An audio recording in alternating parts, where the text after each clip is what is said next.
lặng tiếng chỉ lệ chỉ bỏ nhiên chỉ không chỉ khiอยากถึงฟรีบ่ได้เด้ออายรุ่นคือน้องไอ้ต้องได้ใจ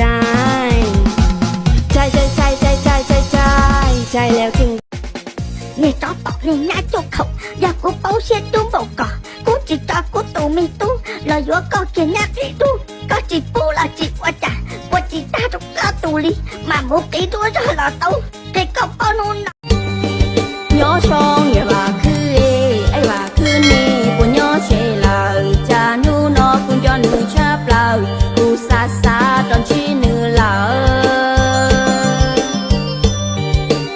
อีอ้อเฮ้ย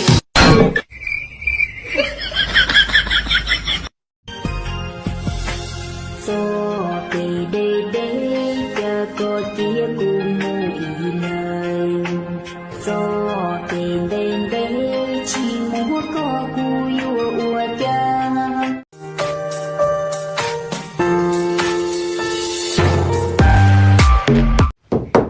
Mở cửa. Ai vậy? Cảnh sát đây. Chúng tôi cần nói chuyện với anh.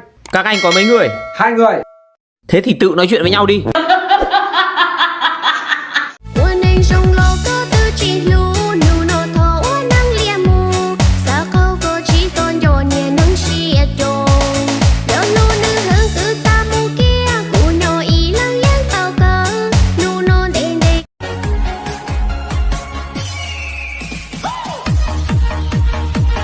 Nhìn thấy vụ này anh em sẽ làm gì?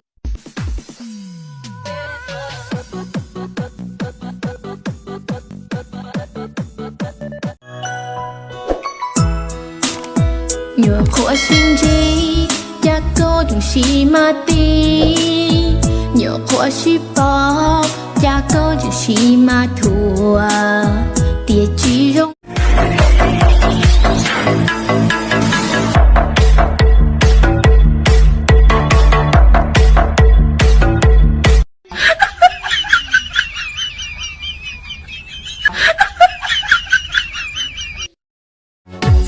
cho rong đó chua đà la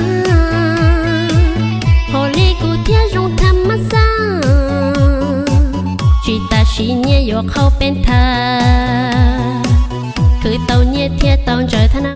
Các bạn cho mình hỏi ngu, cái thằng thợ điện nó lắp như thế này thì làm sao mà cắm trời, không cắm nổi nhá. Bây giờ phải làm sao đây ạ?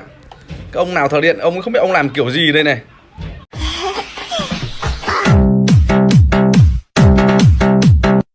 Ủa anh ơi. Ôi cha giờ trong xe ta vợ đi này, giờ trong xe mà gọi đi cho nại nạ xóa xin trời ya vui sổ tay. Bạn có thương mẹ bạn không?